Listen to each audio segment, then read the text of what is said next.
नमस्कार। यहाँ पर 47 वर्षीय व्यक्ति मेरे पास हैं जिनकी हस्तरेखाओं को मैं यहाँ पर देखने जा रहा हूँ।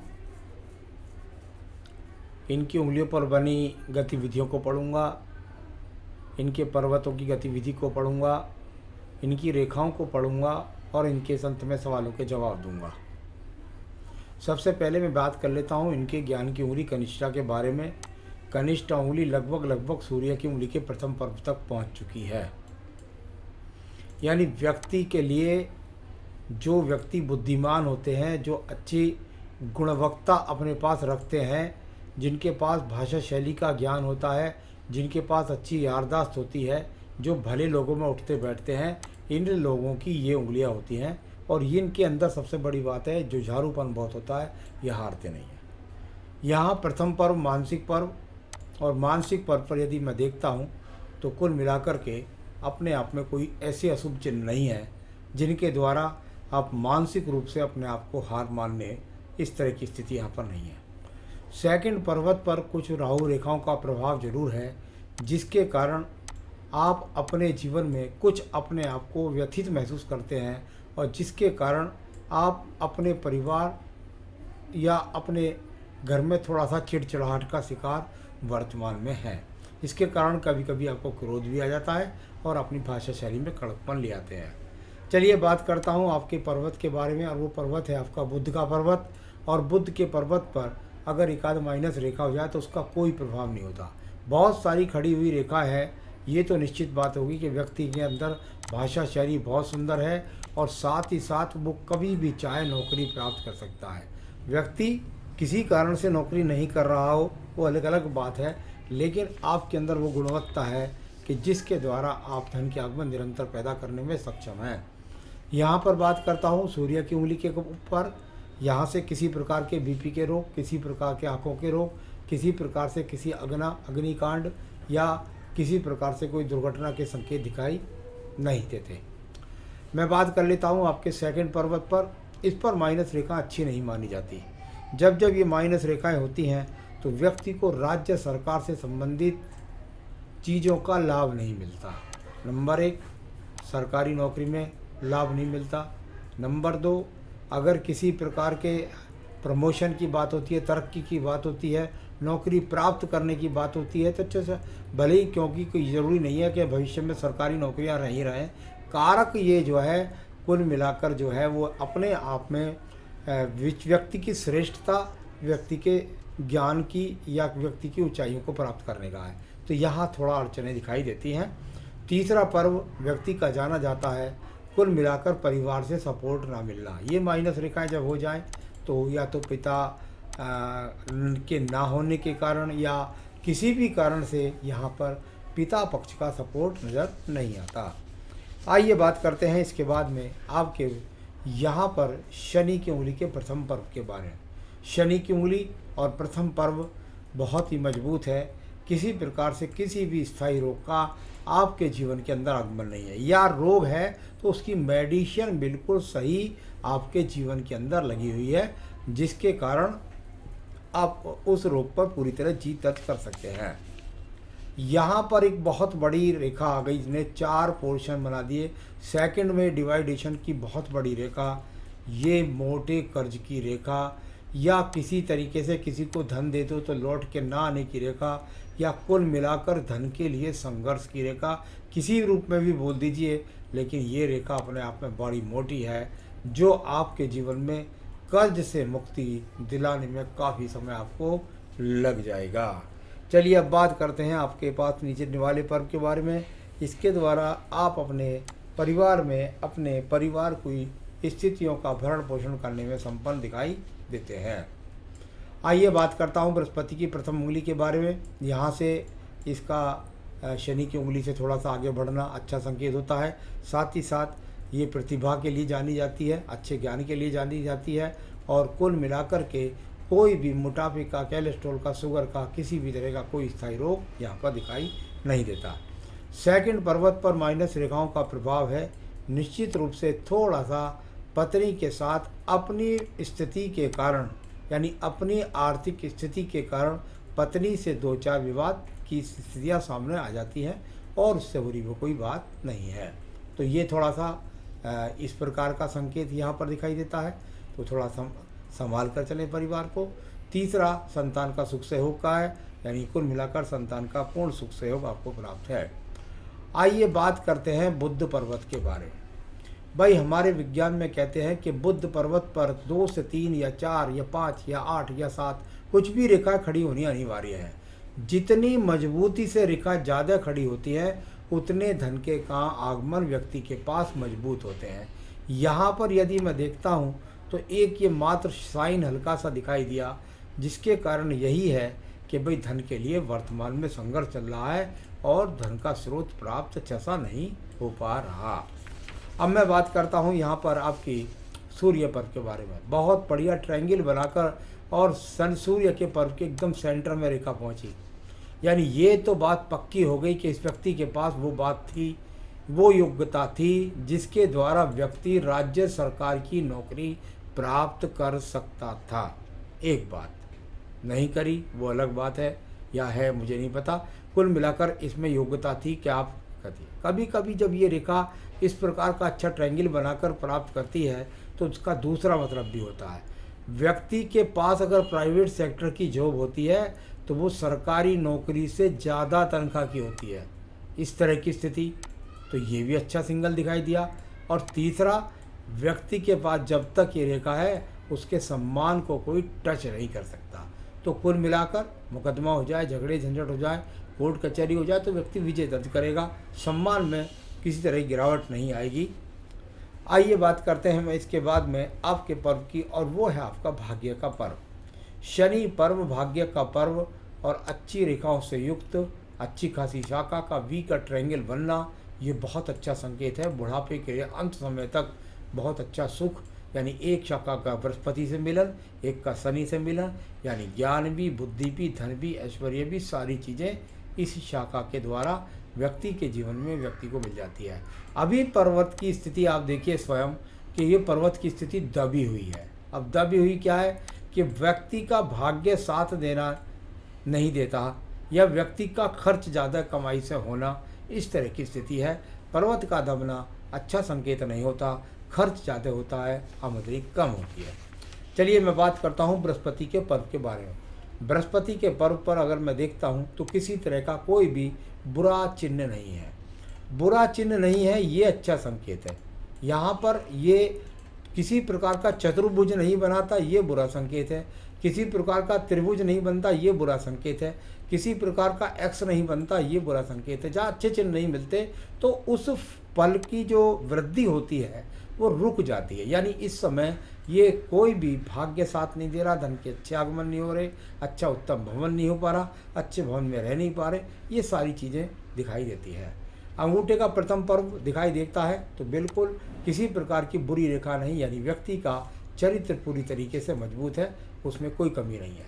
यहाँ सेकंड पर्वत पर देखता हूँ तो कुल मिलाकर जो रेखा है, जो आपको राहु रेखा जैसी दिखाई देती है, ये होनी जरूरी होती है, क्योंकि सेकंड पर्वत पर जब ये रेखाएं होती हैं तो व्यक्ति में स्वयं के डिसीजन लेने की शक्ति के साथ साथ अगर किसी की झूठी बात है तो उस पर बहस भी कर लेता है। चलिए मैं बात करता हूँ आपकी हृदय रेखा के बारे में। हृदय रेखा आप यहाँ देख लेते हैं, एक दूसरा आपकी बिलोइंग में देख लेते हैं। यहाँ प्लेन में दिख लेते हैं, ब्लू में नहीं है, ये यहाँ पर स्थिति है। हाँ, थोड़ी सी इसमें स्क्रैचेज आ रही हैं, थोड़ा सा गड़बड़ है, यानी कहीं ना कहीं थोड़े मोटे रोग, बस छोटे मोटे रोग कह सकते हैं। पत्नी से कोई तलाक नहीं, मन की स्थिति को मजबूत बनाए हुए है। हल्की फुल्की चिंताएं और हल्के फुल्के रोग जो आने जाने लगे रहते हैं, उसके स्थायी कुछ भी नहीं है। चलिए मैं बात करता हूँ निम्न मंगल पर्व के बारे में। निम्न मंगल पर्व, और यहाँ पर यदि मैं देखता हूँ तो कोई बहुत मजबूती से नहीं मिली, यानी कुल मिलाकर कहते हैं कि जब यहाँ पर क्रॉसिस बनाने वाली रेखाएं हो जाएं तो व्यक्ति अपने जीवन के अंतर्गत यहाँ पर कुल मिलाकर उतना डिसीजन मजबूती के साथ नहीं कर रहा है जिससे व्यक्ति कर्म से ज़्यादा धन प्राप्त कर सके। आपके प्रयास हैं लेकिन उनमें सफलता नहीं है, आपके प्रयास हैं, कोई मजबूती नहीं है। तो यहाँ बस इसमें से रेखा निकल के बुद्ध तक देखती हैं, यार कैसे हो, किस तरह कैसे हो जो मुझे धन के आगमन बन जाए, ऐसी बातें। चलिए अब बात करता हूँ मैं यहाँ पर आपकी बुद्धि रेखा के बारे में। बुद्धि रेखा और बहुत ही बैलेंस के साथ हृदय रेखा के साथ चली, किसी प्रकार का विकार नहीं, किसी प्रकार का डिप्रेशन का योग नहीं, किसी प्रकार से कोई गलत जीवन में निर्णय नहीं लेंगे, बुद्धि कहीं खराब नहीं होगी और किसी भी प्रकार से बुढ़ापे तक वर्तमान में देखता हूँ तो किसी प्रकार बुद्धि भ्रमित के योग भी नहीं दिखाई देते। अच्छी बुद्धि है, इस्तेमाल कीजिए, इस्तेमाल करेंगे और जीवन में तरक्की प्राप्त करेंगे। यहाँ बात करता हूँ आपके सेकंड पर्व की। सेकंड पर्वत पर भी यहाँ पर सम अनुकूल है, हल्की हल्की सी रेखाएँ हैं, कोई झगड़े झंझट कोर्ट कचहरी मुकदमे के योग दिखाई नहीं देते। नीचे का चंद्र पर्वत की स्थिति देख लेते हैं दोनों ही चित्रों में।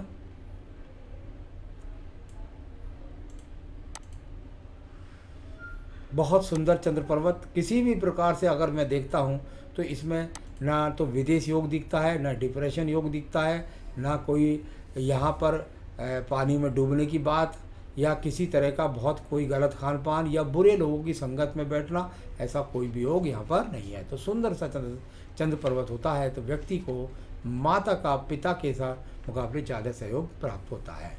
आइए बात करते हैं इसके बाद में आपकी बहुत शानदार रेखा की, और वो है आपकी बुध रेखा। बुध रेखा और यहाँ से निकल करके एकदम जुड़ती हुई सीधी सीधी चली गई। यानी ये रेखा अपने आप में बताती है कि व्यक्ति यदि जीवन में किसी व्यवसाय को लेकर चलेगा तो उसे बार बार व्यवसाय में परिवर्तन का सामना नहीं होगा। उसी एक व्यवसाय के द्वारा वो पूरे जीवन का संचालन करके अपने जीवन में आगे बढ़ता चला जाएगा। तो ये बहुत अच्छी रेखा है आपके पास में, इसका उपयोग आप व्यवसाय में कर सकते हैं। इसका अंदर से निकलना नहीं है शुक्र पर्वत से, तो विदेश या एक्सपोर्ट इंपोर्ट की तो कोई स्थिति दिखाई देती नहीं है। आइए बात करते हैं आपकी यहाँ पर भाग्य रेखा के बारे में। भाग्य रेखा और स्वतंत्र भाग्य रेखा जब हो तो व्यक्ति स्वयं से स्वतंत्र यानी खुद से, यानी परिवार से नहीं, और अपने निर्णय से लेकर के और निश्चित रूप से जीवन में तरक्की उन्नति प्राप्त करता है। बहुत खराब रेखा नहीं है। आप क्यों इस समय इस स्थिति से गुजर रहे हैं इसके बारे में मैं अभी आपको बताने वाला हूँ। चलिए मैं बात करता हूँ इसके बाद आपके पर्व के बारे में, और वो पर्व है आपका शुक्र पर्व। शुक्र पर्व संसाधनों का पर्व, और संसाधनों के पर्व की यदि बात करें तो यहाँ पर यदि आप देखेंगे तो मोटे रूप से आपको जाली नज़र आएगी। मोटे रूप से जाली होना इसका मतलब संसाधनों में कमी होना, क्योंकि शुक्र कारक होता है संसाधनों का। इसमें इतनी कमी नज़र नहीं आती कि व्यक्ति को किसी के आगे हाथ पसारना पड़े, फैलाना पड़े, ऐसी स्थिति भी नहीं है। चलिए मैं बात करता हूँ इसके बाद में आपकी यहाँ पर आयु रेखा के बारे में।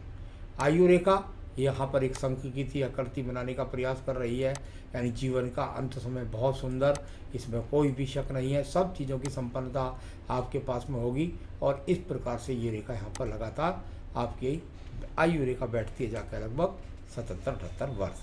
तो ये सब चीज़ें यहाँ पर दिखाई पड़ती हैं। तो 47 पर चलते हैं आपके जीवन के, और 47वें वर्ष पे पढ़ने का प्रयास करते हैं कि क्या ऐसी स्थिति हुई है जिसके कारण आपके जीवन के अंदर जो आपके सवाल हैं उनको आप पूछ रहे हैं। सबसे पहले आपने पूछा कि मुझे जो है वो नौकरी इस समय नहीं है और मुझे नौकरी कब प्राप्त होगी। जो हस्तरेखा मैं अपने सामने देख रहा हूँ उसके अनुसार व्यक्ति अपने आप में यदि जॉब करने ही ना जाए, यानी वो कहने लगे कि भाई मैं जो है मुझे अब पहले जैसी अच्छी तनख्वाह की नौकरी नहीं मिल रही, कम की मिल रही है, मैं जा ही नहीं रहा हूँ। तो जब आप जा ही नहीं रहे हैं तो जॉब मिले कैसे? मेरे हिसाब से आप अगर प्रयास करें तो आपको 2, 4, 6 महीने में नौकरी दोबारा से मिल जाएगी। तो आप प्रयास करें, 2, 4, 6 महीने में नौकरी आपको मिलने वाली है, और निश्चित रूप से कुछ उपाय बता दूंगा, वो कर लीजिएगा। तो आपकी बस उस उपाय से ये हो जाएगा कि जैसे आप छोटी नौकरी को ढूंढ रहे हैं, छोटी ना मिल करके आपके अनुकूल मिल जाएगी। तो उतना उपाय कर लेंगे तो उससे अनुकूल नौकरी मिल जाएगी। अब बात करता है, आपने पूछा कि मेरे लिए अगले आने वाले 5 वर्ष में नौकरी अच्छी रहेगी या बिजनेस अच्छा रहेगा, और कौन से फील्ड में अच्छा रहेगा। देखिए, जहाँ तक मैं आपकी बुध पर्वत और सूर्य की स्थिति को देखता हूँ, मेरे हिसाब से आपके लिए नौकरी ही अच्छी स्थिति है। आपको व्यवसाय के लिए अभी जाने की उम्र नहीं है। या आप यदि व्यवसाय में जाना चाहते हैं तो जो आपके जॉब कार्य क्षेत्र है, जो भी जॉब कार्य क्षेत्र है, इसमें अगर मैं आपको अटका दूंगा तो आप अपने व्यवसाय के उस क्षेत्र में बढ़ जाएंगे। कुल मिलाकर आपके जीवन में जब भी व्यवसाय आएगा वो एक ही रहेगा और उसी में आप धीरे धीरे अपनी ऊंचाइयों को प्राप्त भी करेंगे। तो मेरे हिसाब से जिस जॉब क्षेत्र में आपने नौकरी करी है उससे संबंधित कोई व्यापार हो तो ठीक है, वरना इस बुद्ध रेखा का उपयोग अपने ज्ञान में इस्तेमाल कीजिए, क्योंकि बुद्ध रेखा कभी ऐसा नहीं होता कि व्यवसाय के लिए, वो अच्छे दिमाग के लिए भी मानी जाती है और दिमाग की स्थिति बहुत अच्छी है इस हाथ के अंदर। तो मेरे हिसाब से जॉब ही करनी चाहिए।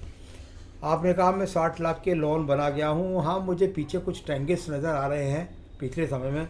हो सकता है आपने कोई हाउसिंग लोन मोटा ले लिया हो या कोई वाहन लोन ले लिया हो इस तरह का, लेकिन उसका कारण तो थोड़ा हो सकता है क्योंकि पीछे मकान बनने के योग आपके जीवन में थे या खरीदने के, तो उसका लोन उतर जाएगा धीरे धीरे, उसमें समय लगेगा। आपने कहा मेरी ज़िंदगी के अंदर हेल्थ के लिए कोई इश्यूज़ हैं और उनको फ्यूचर में कोई विशेष स्थिति, मेरे हिसाब से कोई ख़राब स्थिति नज़र नहीं आती मुझे कि आपको कोई विशेष ख़राब स्थिति आपके जीवन में है। यहाँ सेहत से हेल्थ से संबंधित कोई समस्या बड़ी आने वाली है, ऐसे इशू मुझे यहाँ पर कहीं भी दिखाई नहीं देते हैं। इसके बाद आपने पूछते हैं कि भाई मैं अपने आप में कभी विचलित हो जाता हूँ, कभी कंफर्टेबल नहीं रह पाता हूँ और मेरे अंदर हैप्पीनेस नहीं रहती है, मुझे टेंशन हो जाती है। तो देखिए, जॉब छोड़ने के कारण होता है, ये डिप्रेशन का हाथ नहीं है या राहु केतु से कोई लॉटरी का योग नहीं है, किसी प्रकार से डिप्रेशन से डूबने के योग नहीं है। बहुत अच्छे ट्रायंगल के साथ भाग्य रेखा है। अगर आप काम ही नहीं करेंगे तो ये ट्रायंगल आपको क्या लाभ देगा। तो कुल मिलाकर के जॉब आपके हाथ में जब चाहे कर लीजिए और अच्छी उन्नति प्राप्त कर लीजिए। तो ये सबको नहीं मिलता है इस ट्रायंगल के साथ, इस भाग्य रेखा का स्वरूप। तो इसके लिए और भविष्य में आपके लिए बेटर क्या होगा उपाय बता देता हूँ। और हेल्थ अच्छी रहे, वेल्थ अच्छी रहे, बुढ़ापा अच्छा रहेगा, कोई डरने की जरूरत नहीं है। क्या करें आप, ये मैं बता देता हूँ। संकट नाशन गणेश स्रोत के साथ आप आदित्य हृदय स्रोत का रोज पाठ करिए। अच्छे जॉब, अच्छे सेक्टर में ऊंची जॉब, दूर दूर तक यश ख्याति प्राप्त करने के लिए ये अपने आप में आदित्य हृदय स्रोत और संकट नाशन आपके लिए सूर्य को जल दें, ये बहुत आपके लिए उत्तम रहेगा। थोड़ा सा अपने आप में कभी कभी महसूस कर कमज़ोर महसूस कर लेता है व्यक्ति, तो मैं समझता हूँ सोमवार के सोमवार भगवान शिव के मंदिर में जाकर के उनके परिवार का स्नान कराएं और वहाँ पर उनकी शिव पूजा करें, तो उससे भी आपको काफ़ी लाभ बढ़ेगा। यदि आप कोई रत्न पहनना चाहते हैं, नग पहनना चाहते हैं, तो उन्नति का, तरक्की का, प्रगति का, इन सब का रत्न बनता है आपका पुखराज। आप चाहें तो इसे मुझसे मंगा सकते हैं, मैं आपके स्थान तक पहुंचा सकता हूं। बस ये पूजा पाठ और ये रत्न धारण कर लीजिए और जुड़ जाइए अपने काम में। आपको सफलता प्राप्त हो, आप सुखी रहें, यही मेरी शुभकामनाएं। नमस्कार।